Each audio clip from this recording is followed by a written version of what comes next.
Ok, hermanitos, hoy tengo la intención de terminar la línea de pensamiento que habíamos planteado en los tiempos de estudio que el Señor nos ha dado, ¿sí?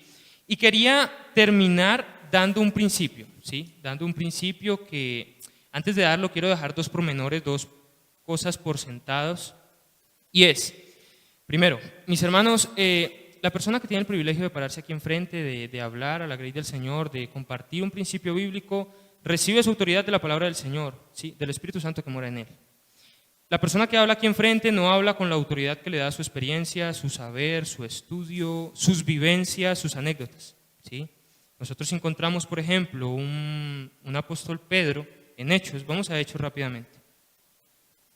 Hechos capítulo 4, versículo 13, si lo podemos proyectar, Yello. Hechos 4, 13, dice: entonces viendo el denuedo de Pedro y de Juan, y sabiendo que eran hombres sin letras y del vulgo, se maravillaban y le reconocían que habían estado con Jesús. Sale Pedro después de Pentecostés, ya tiene el Espíritu Santo, y él sale del aposento alto y da un sermón con el que se convierten 3,000 personas, y después de eso otro grupo más. Y esta gente lo ve y dice, versículo 13, se maravillaba. ¿Por qué? Dicen, esta gente es del vulgo, sin estudio, ¿sí? Lo que hizo poderoso el discurso de Pedro no fue su experiencia, no fueron sus vivencias, la autoridad que él tenía para hablar y que pudo lograr que se convirtieran 3,000 personas, no fue la autoridad que venía de él, sino del Espíritu Santo que ya moraba en él, porque le recibió en el aposento alto. Ese mismo Pedro, en su segunda carta, segunda de Pedro, capítulo 1, versículo 19, lo podemos ver ahí, dice: hermanos, mire, yo sé que Jesucristo va a venir, ¿sí? Y yo lo vi, yo lo escuché, yo anduve con él, pero no me crean porque yo lo vi, ni lo escuché, ni anduve con él, créanme porque tenemos la palabra profética más exacta, ¿sí? Ahí está. Entonces, la palabra del Señor está incluso por encima, mis hermanos, de nuestra experiencia, de lo que nosotros vemos, oímos, tocamos, hacemos, ¿sí? De allí recibe la autoridad aquel que habla. Entonces, si el principio bíblico, mis hermanos, que se va a exponer, tiene tropiezo en su corazón porque soy yo el que lo dice, es un asunto que usted y el Señor deben resolver, ¿sí? En segundo lugar, no va a hallar provecho el principio que se va a exponer si lo vamos a utilizar como un espejo retrovisor, ¿sí? Si lo vamos a poner como para mirar hacia atrás las personas que tal vez se equivocaron con nosotros y vamos a empezar a juzgar. No va a rendir el fruto que el Señor quiere que rinda en nuestro corazón si vamos a utilizar este principio de esa manera, ¿sí? Dicho estas dos cosas, empecemos. Vamos a abrir la Biblia en Proverbios.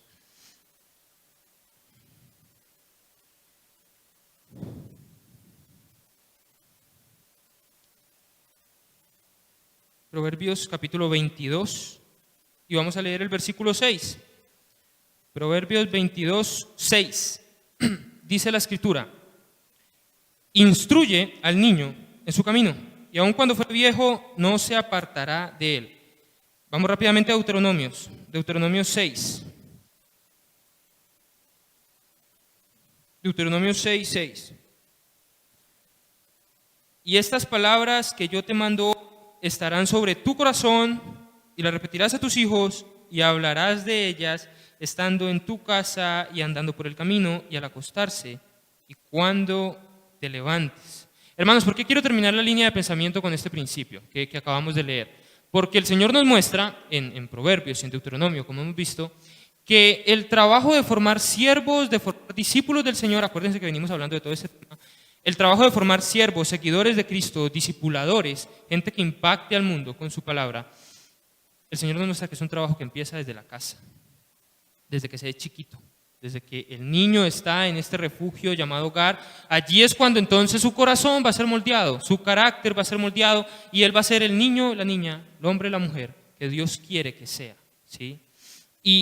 Y me parece a mí muy curioso que el Señor empiece por allí, por el hogar, por cómo se debe instruir al niño en tu camino, como dice acá, y repetirle la palabra. Mis hermanos, porque como hombre, y lo digo con vergüenza, con tristeza en mi corazón, hermano, la masculinidad está en peligro, ¿sí? La hombría está en peligro, ¿sí? Es cada vez menos, ¿sí? Y cuando yo digo que la masculinidad está en peligro, mis hermanos, no estoy hablando de homosexualidad, ¿sí? No piensen en eso. No estoy hablando de comunidad LGTBI, no. Saquémonos eso de la cabeza. Cuando digo que la masculinidad está en peligro, estoy hablando de que los hombres hemos dejado de hacer lo que se supone que deberíamos hacer, ¿sí? Que como hombres tenemos un rol, una función, un objetivo, y se ha descuidado, ¿sí? Que Dios para el hombre tiene una función, tiene un rol en ese mundo, y ese rol se está desatendiendo.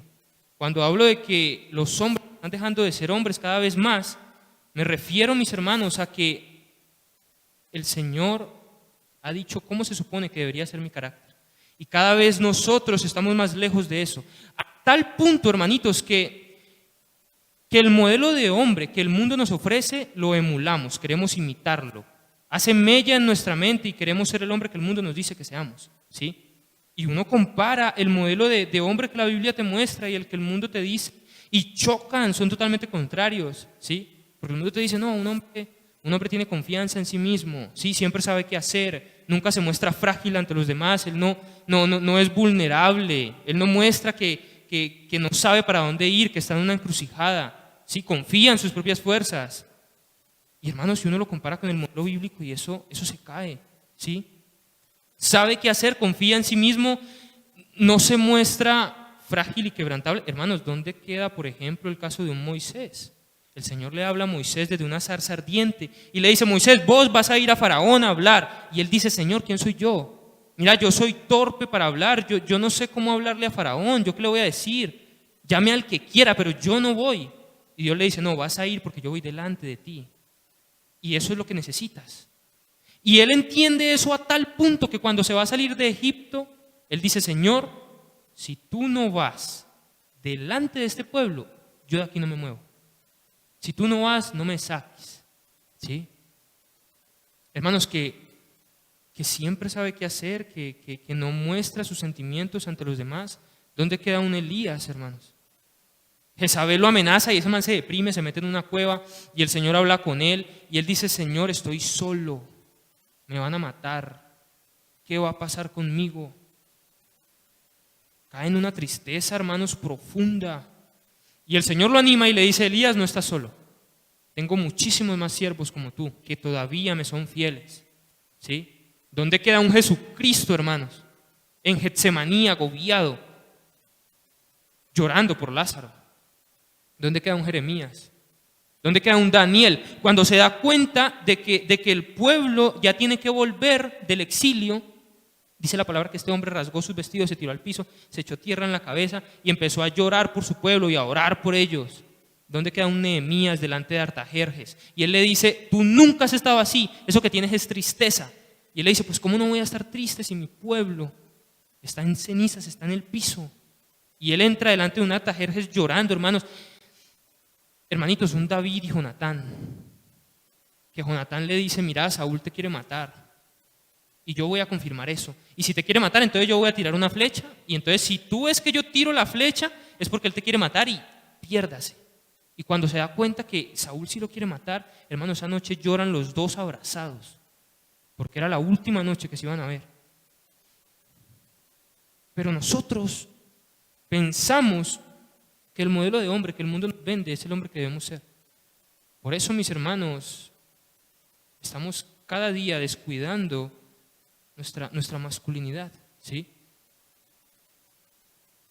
Y vuelvo y reitero, mis hermanos, la masculinidad es algo que en nuestro tiempo está en mucho, ¿sí? Y hemos dejado no solamente el estándar que Dios ha dado de un hombre, sino, hermano, el objetivo y el rol que como hombre debemos tener. Que tenemos desde Génesis, hermanitos. Fíjense ustedes que Adán está en el huerto del Edén y él no está ahí sin hacer nada. Dios le da algo por hacer. Sí, no sé si recuerdan. Él le dice, mira, vos sos el mayordomo de esto aquí. Vos sos el señor de esto aquí. ¿Sí? Y ponerle nombre a los animales. No, él le pone nombre a los animales. La jirafa se llama jirafa porque Adán le puso ese nombre. El hipopótamo es hipopótamo porque Adán le puso así. ¿Sí? Entonces él está ahí y tiene un trabajo. Y ese trabajo es poner orden a los animales por nombre y especie. ¿Con base a qué? A la palabra del Señor. El hombre escuchando la palabra de Dios y poniendo orden con base a la palabra que escuchó. Y ese rol, mis hermanos, sigue vigente hoy en día. Como hombres estamos llamados a ser aquellos que se paran enfrente de una generación caída y dicen, vamos a andar por aquí porque esto es lo que glorifica al Señor. ¿Sí? Yo voy a hacer esto, ¿por qué? Porque confío en mis fuerzas, porque yo siempre sé qué hacer, no. Voy a hacer esto porque el Señor lo dice. Esto es lo que glorifica al Señor.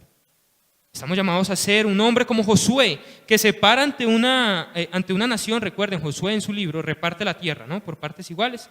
La reparte, la da a las tribus, y después la tribu le pide jueces. Ellos dicen, queremos gente que juzgue. Por eso después de Josué vienen jueces, ¿sí? Y Josué les dice, listo, mire, los jueces sepan que se van a ir delante de sus pasiones y van a darle la espalda a Dios. Si ustedes quieren seguirlos, síganlos, pero yo y mi casa serviremos a Jehová. Hermanos, ese es el trabajo que como hombres tenemos.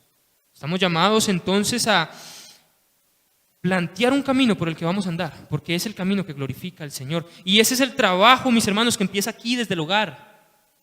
Sí, los padres han recibido el privilegio de parte de Dios y la responsabilidad de crear un líder, hermano, de crear un influenciador, de formar, hermanos, el carácter de un niño que el día de mañana se va a parar delante de la sociedad y va a decir, yo hago esto porque esto es lo que glorifica al Señor.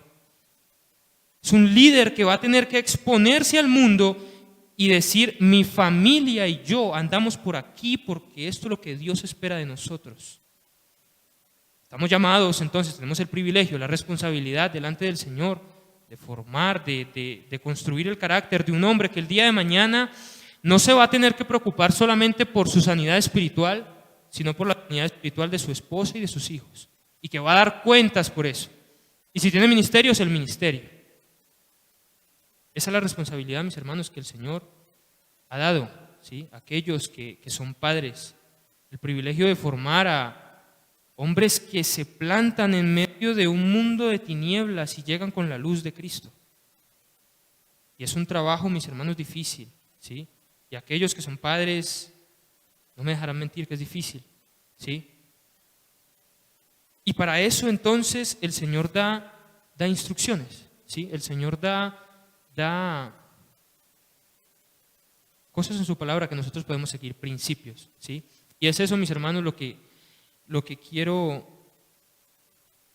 compartir, hermanos, porque como hombres, como ya lo dijimos, hemos dejado de hacer lo que se supone que debemos hacer. Y hermanos, con muchísima más vergüenza, debemos decir que las mujeres en esto nos llevan años luz, ¿sí? Hermanos, que como hombres dejamos de hacer lo que nos toca hacer y son las mujeres las que están, hermanos, jalonando un proceso que deberíamos estar nosotros. Y para darnos cuenta de eso, hermanos, no hace falta sino mirar nuestra cotidianidad. Hermanos, si nosotros decimos, vamos a abrir una cadena de oración por las familias de la iglesia, ¿quiénes están de primeras en este grupo de WhatsApp? Las hermanitas. ¿Quiénes están mandando motivos de oración? Si decir, mire, vamos a orar por una familia misionera que está en el campo y este mes están pasándola difícil. ¿Quiénes son las primeras que abren ese grupo, hermanos? ¿Quiénes son las primeras que levantan la mano y dicen, hermano, yo quiero orar? Hermanos, las mujeres. Las mujeres.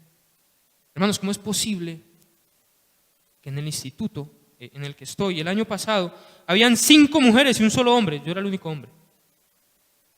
Hermanos, ¿cómo es posible que este año en mi semestre hay 6 hombres y 13 mujeres? Y en todo el instituto hay 13 hombres y 20 mujeres. Hermano, ¿qué pasa? ¿Qué pasa con nosotros? ¿Qué pasa que no queremos hacer lo que el Señor dice? ¿Sí? Y hemos hablado ya de acción, de que debemos levantarnos, hacer cosas. Lo hablamos ya también otro domingo. ¿Qué pasa, hermanos, que estamos descuidando lo que el Señor nos ha dado? Sí, a tal punto de que uno pregunta, bueno, en los campos misioneros, hermanito, ¿cuál es el equipo de trabajo en esta tribu? No, hermano, 3 mujeres solteras, un matrimonio. 2 matrimonios, 3 solteras, 2 solteras. Hermanos, ¿qué sucede? Que ha hecho tanta mella el modelo del mundo y intentamos incluso alejarnos de la función que tenemos como hombres. Entonces vamos, mis hermanos, a adentrarnos un poco más en este tema, porque el Señor dice que es un asunto que empieza desde el hogar, ¿sí? Pero cuando se quiere aplicar este principio de guiar al niño en su camino, como dice Proverbios, guíalo en su camino y aun cuando fuere viejo no se apartará de él, háblale en el camino, átalas a tu mano, a tu frente, en tu casa, al levantarse, al acostarse. Cuando estamos en este proceso de aplicar este principio, nos encontramos con un problema, ¿sí? Y es que estamos lidiando con un pecador, ¿sí? Lo vimos, creo que fue un martes, lo vimos, todo el mundo es pecador, incluso los niños. Entonces, estamos lidiando con un pecador, ¿sí? Se está trabajando con un pecador. Y como dice Salomón, vamos a Proverbios, Proverbios 22.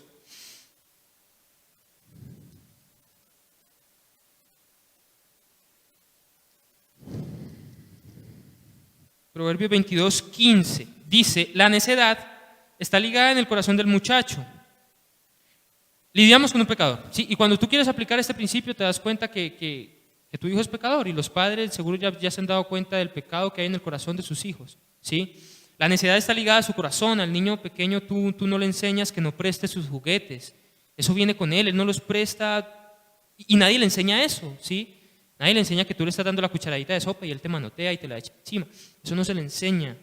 Está ligado a su corazón, viene con él, ¿sí? Entonces, Salomón, de manera muy sabia, nos da un principio y continúa ahí el versículo. ¿Cuál es? Más la vara de la corrección la alejará de él. Nos da el principio de la corrección. Es necesario establecer corrección, establecer instrucción, disciplina, ¿sí? Sobre el muchacho, para que cada que sale del camino por el que debe andar, por el que el Señor dice que debe andar, entonces con la disciplina y la corrección vuelve y se encamina. Pero debe hacerse bien, mis hermanos, el proceso de disciplina, corrección, instrucción del muchacho para que rinda el fruto que el Señor quiere que rinda. Y aquí quiero dar algunos principios que el Señor, que el Señor da. Porque la disciplina, mis hermanos, debe hacerse como Dios la ha hecho. Y Dios nos ha dado ejemplo. ¿Por qué? Porque, hermanitos, nos guste o no nos guste, los padres son el modelo, el padre, hablando del hombre, es el modelo de Dios en su familia. ¿En qué me refiero? Hermano, cuando su niño pequeño piensa en Dios, de una lo asemeja con usted, porque usted es la imagen más cercana que él tiene. Es por eso que cuando nosotros trabajamos con un niño que ha venido de un hogar disfuncional, tú le hablas de Dios como su padre y él dice, yo no quiero saber nada de Dios. Porque si Dios es como mi papá, no quiero saber nada de eso. Porque los niños, la imagen de Dios la relacionan con su figura de autoridad más directa, que es su papá, ¿sí? Entonces, como padres tienen la responsabilidad de ser la imagen del Señor dentro de su hogar, ¿sí? Es por eso entonces que si el niño piensa que a su papá le puede pasar por debajeado, después va a pensar que a Dios le pasa por debajeado y se va a estrellar, ¿sí? Es por eso que si el niño piensa que su papá es una alcahueta, va a creer que Dios es una alcahueta y se va a estrellar más adelante, porque Dios no es así, ¿sí? Entonces, por eso se debe ejercer como Dios lo ha dicho, para que el niño tenga una comparación leal de su papá y la manera que tiene ejercer autoridad y Dios, ¿sí? ¿Y cómo ejerce Dios la disciplina, la instrucción? Vamos a Deuteronomio, por favor.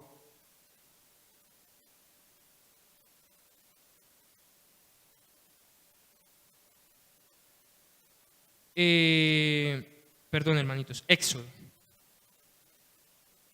Éxodo, vamos a leer el capítulo 19.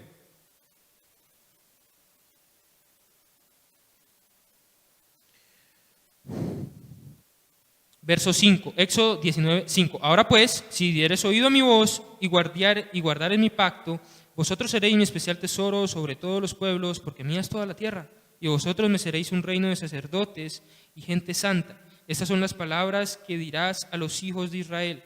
Entonces vino Moisés y llamó a los ancianos del pueblo y expuso en presencia de ellos todas estas palabras que Jehová le había mandado, y todo el pueblo respondió a una y dijeron, todo lo que Jehová ha dicho, haremos. El Señor manda una instrucción, ¿sí? Primer punto que vemos aquí, hermano, la instrucción debe ser clara, ¿sí? El pueblo del Señor entendió. El Señor les puso las reglas clariticas, las reglas del juego. Les dijo, mire, aquí están los 10 mandamientos. Cumplen los 10 mandamientos, yo los bendigo. No cumplen los 10 mandamientos, hay maldición sobre ustedes. ¿Entienden? ¿Quieren jugar así? Y ellos, ¿qué dijeron? Todo lo que el Señor ha dicho, haremos, ¿sí? La instrucción fue clara. Tanto la instrucción como la bendición, como lo que iba a pasar si desobedecían, el castigo, la disciplina. El Señor lo da claro, mis hermanos. La instrucción que se da al muchacho debe ser clara, ¿sí? Porque si no es clara, mis hermanos, no se puede obedecer una instrucción que no entiende, ¿sí? Porque si no es clara, entonces corremos el primer riesgo y es castigar por impulso, ¿sí? Entonces llega el pelado, no tendió la cama, tenga su pela, porque no tendió la cama. Y le dije que se bañara y no se bañó, tenga su pela. Y estaba en la calle y estaba jugando con este niño que le dije que no jugara, tenga su pela. Por impulso, ¿sí? ¿Y qué pasa cuando se castiga por impulso? Que corremos el riesgo a castigar de manera injusta, ¿sí? ¿Por qué? Porque no estamos teniendo el marco completo, porque se llega, se atiende al impulso, se castiga y no vimos qué fue lo que pasó, ¿sí? Entonces lo mandé a que se bañara. Y no hablamos con él y él pudo haber dicho, no, yo sí me bañé, solo que me puse la misma ropa que tenía.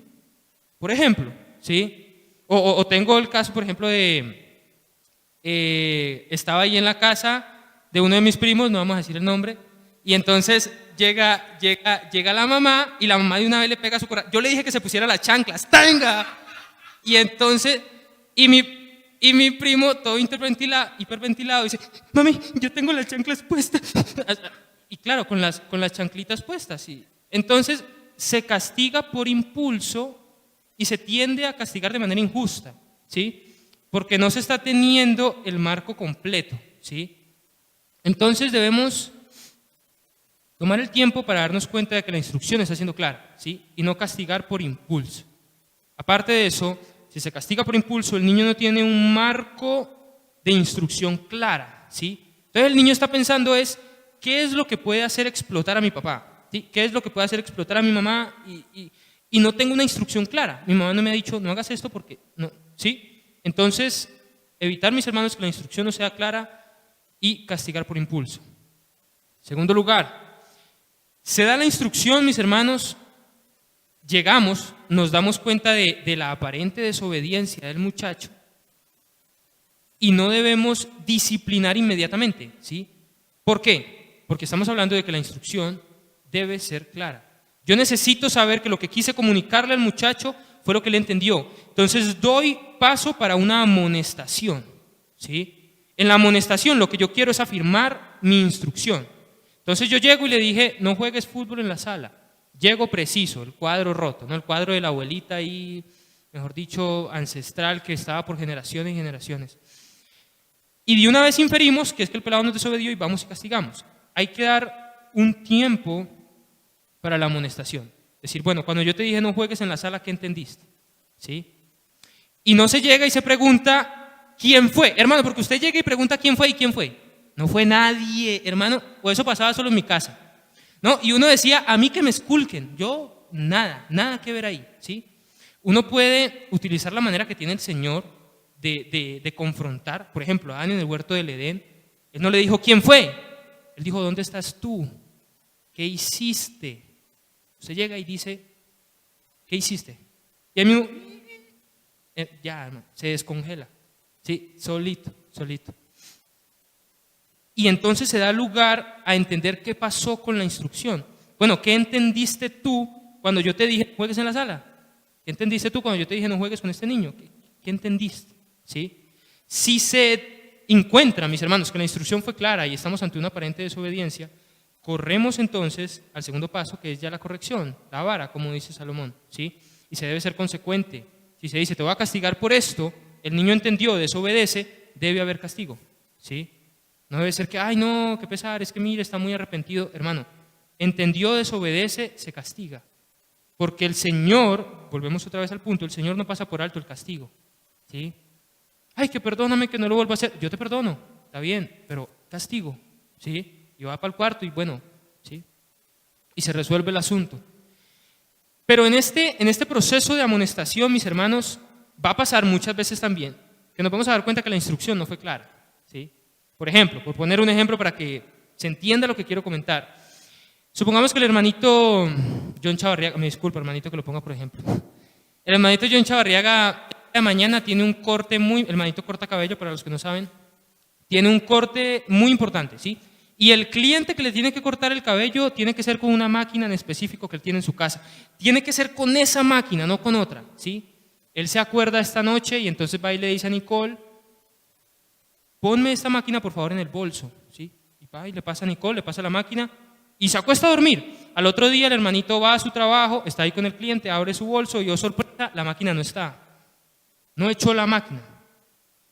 El hermano pierde el corte, le queda mal al cliente, ese man no lo vuelve a llamar, le hace la mala fama por todo lado, llega indispuesto a su casa, frustrado. ¿Dónde está Nicole? Tenga. ¿Qué pasa? Que si nosotros damos lugar a la amonestación, probablemente nos pudiéramos encontrar con cosas como esta, que Nicole dijo, papi, tú me dijiste guárdala en el bolso. Las máquinas se guardan en el bolso que está en la sala. Yo fui y la guardé en el bolso que está en la sala. Tú no me dijiste que la guardara en el bolso con el que tú haces los domicilios. Entonces me dijiste, guárdala en el bolso. Todas las máquinas que tú tienes se guardan en el bolso de la sala. Pues yo fui y la guardé en el bolso de la sala. Hermano, ¿es culpa de la niña? No, no es culpa de la niña. Se comunicó mal. Lo que tú quisiste dar a entender no fue lo que ella entendió. Entonces, en ese caso hipotético, con humildad y sencillez de corazón, el padre debe pedir perdón al hijo, porque ha comunicado mal, porque el hijo no puede cumplir con una instrucción que no entendió, ¿sí? Es decir, mira, lo que yo quise darte a entender domicilios, porque tenía un día importante, un corte importante, lo perdí, qué pena, ¿sí? No comuniqué bien lo que quería decir, ¿sí? Y se debe, mis hermanos, entonces mostrar delante de los hijos que también somos una obra inconclusa del Señor, que el Señor nos está moldeando, ¿sí? Que tampoco soy perfecto, que me equivoco, ¿sí? Ahora, esto es como lo utópico, ¿no? Como quisiéramos que pasara, pero va a llegar entonces el caso en el que, yo qué sé, se tuvo un mal día, ¿no? Y entonces llegó el pelado, vio la aparente desobediencia, no preguntó, castigó. Ahora, rol de la madre en medio de todo esto, porque es un matrimonio, es una sola carne, ¿no? La palabra dice de una manera muy, no sé, castiga usted así. Es que yo no sé.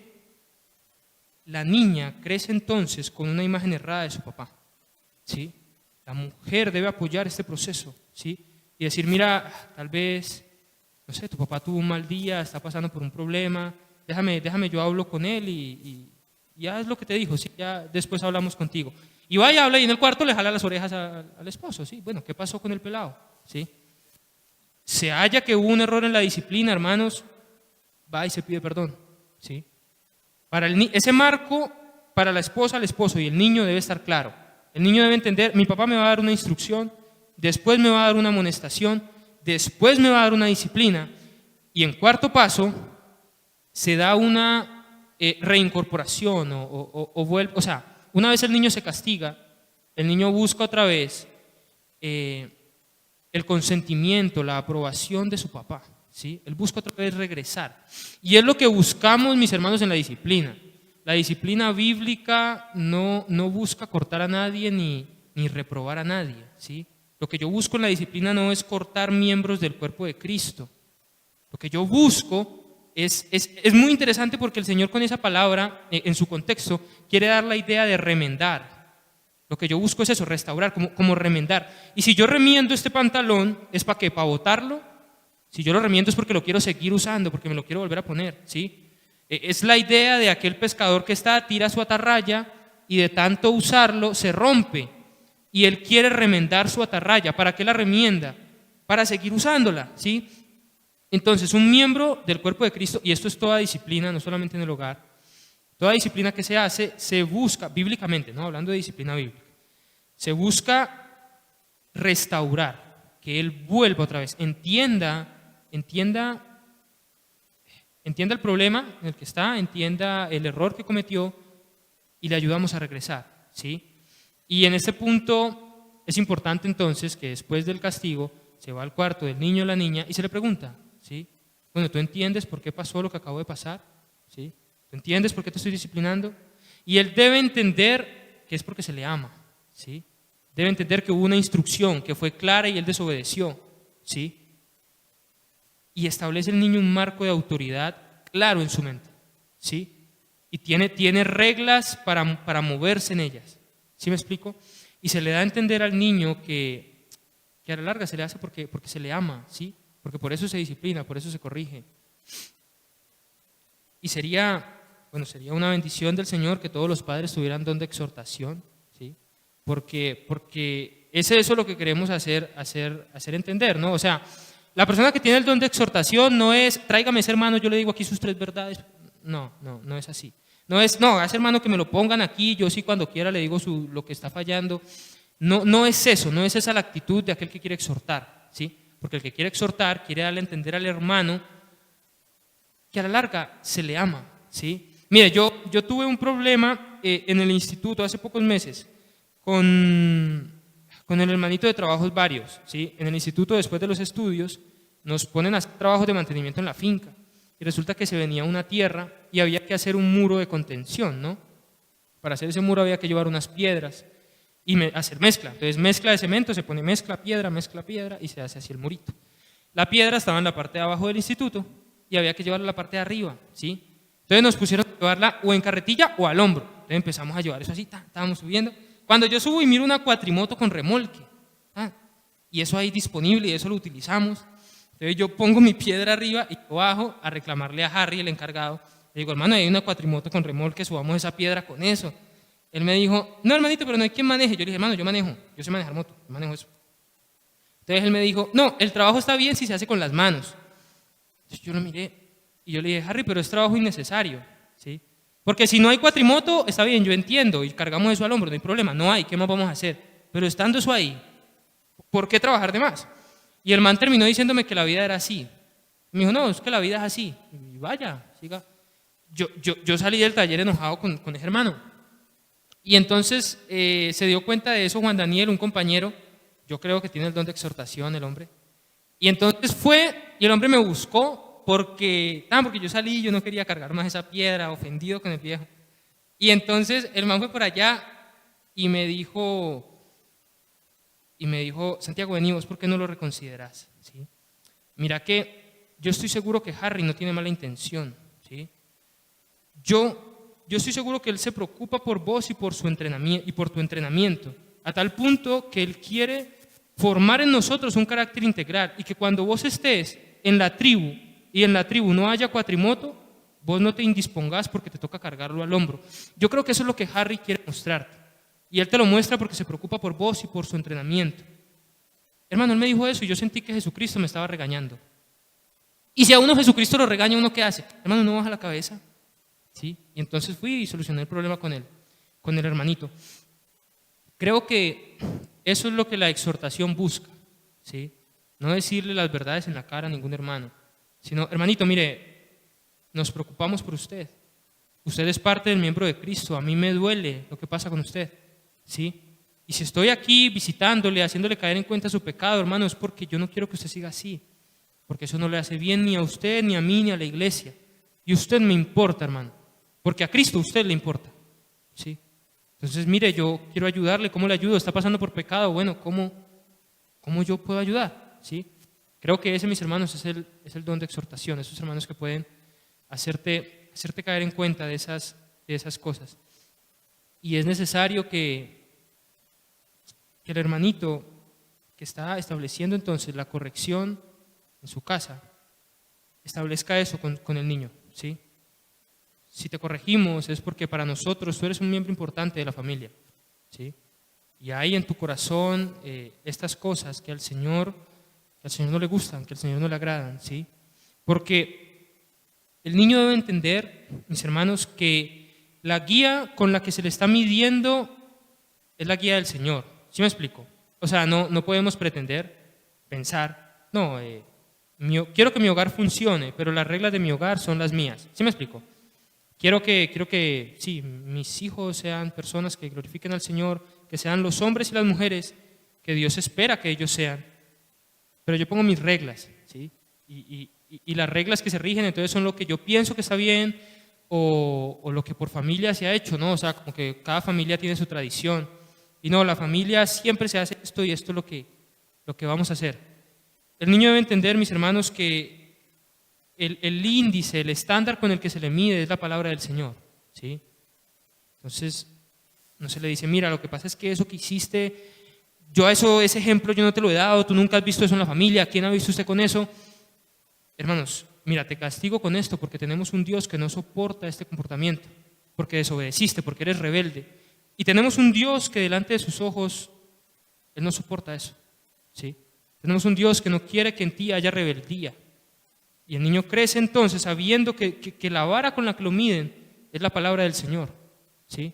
Los principios que el Señor ha dado. Hermanitos, que el Señor pueda dar sabiduría, ¿sí? En medio de todo esto, que el Señor pueda ayudarles, ¿no? A aquellos que tienen este privilegio de guiar hombres, de guiar mujeres, para que glorifiquen al Señor con su vida.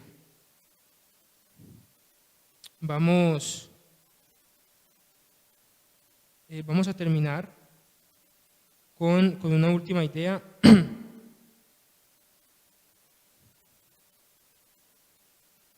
Y es, hablamos de que se debe ser consecuente, ¿sí? Se debe ser consecuente en cuanto al castigo y en cuanto a si se plantea una recompensa o algo así, no sé cómo decirlo, un premio para el niño. O sea, si haces eso, va a haber castigo, va a haber disciplina, ¿sí? Si haces esto otro, va a haber un premio. Entonces, hermanos, si se es consecuente con la disciplina, se va a ser consecuente con el premio, ¿sí? Porque seguimos el modelo bíblico del Señor y el Señor no dice una promesa que no va a cumplir, ¿sí? Porque todas sus promesas son en Él sí y en Él amén, dice la palabra, ¿sí? Y el Señor no hay promesa que haga que no cumpla. Entonces, hay que tratar de ser consecuente con esto, ¿sí? Si se dice, va a haber un premio, hermano. Si se dice, mira, va a haber castigo, va a haber castigo. Va a pasar eso, hermano, que pase eso, ¿sí? En lo posible tratar de que el niño no diga, no, es que mi papá es puro tilín y nada de paleta, ¿sí? Es puro hablar, pero a la larga uno sale con cualquier cosita y ya, ¿sí? Porque entonces va a distorsionar la imagen que tiene del Señor. Vamos mis hermanos a orar. Señor, Padre, queremos venir, Señor, delante de tu presencia, Padre, para reconocer, Señor, que necesitamos, Señor, de tu ayuda en cualquier situación de nuestra vida.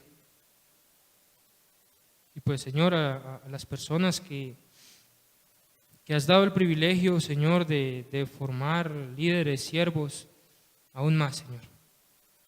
Te ruego, Señor, por sabiduría para los padres, por entendimiento, porque les ayude, Señor, a formar hombres y mujeres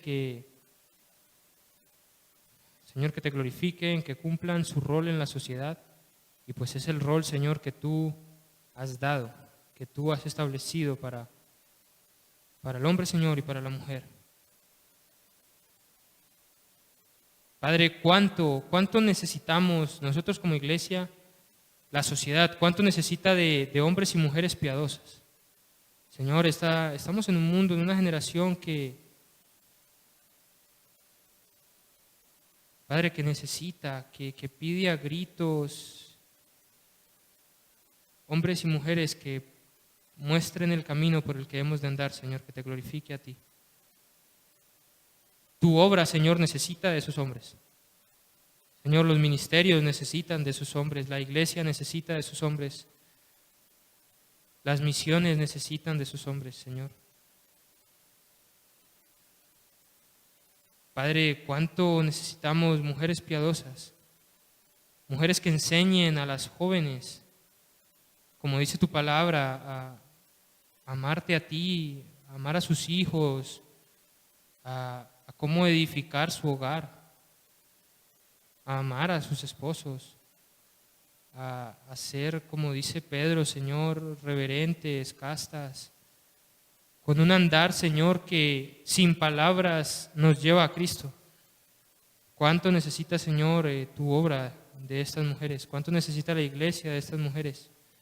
Te pido que podamos nosotros tomar acción, podamos aplicar, Señor, estos principios de aquí, Señor, en adelante, no mirar hacia atrás, porque, Padre, las personas que lo hicieron antes, que ejercieron con nosotros disciplina, estamos seguros, Padre, que lo hicieron, Señor, de la mejor manera.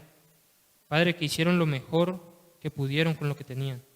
Señor, que dieron todo de sí, que se dieron de lleno a esa actividad de criarnos, de ser papás. Ayúdanos a despojarnos de cualquier cosa, ¿no?, que haya en el corazón, cualquier raíz de amargura que haya para con nuestros padres, y aplicar, Señor, este principio de aquí en adelante, para que pueda hallar fruto, Señor, en nuestro corazón. Padre, ayúdanos en las actividades del día. Sé que cada uno tiene cosas por hacer, ayúdanos en eso. Guíanos y pues ayúdanos a glorificarte con nuestro andar. En el nombre de Cristo Jesús. Amén.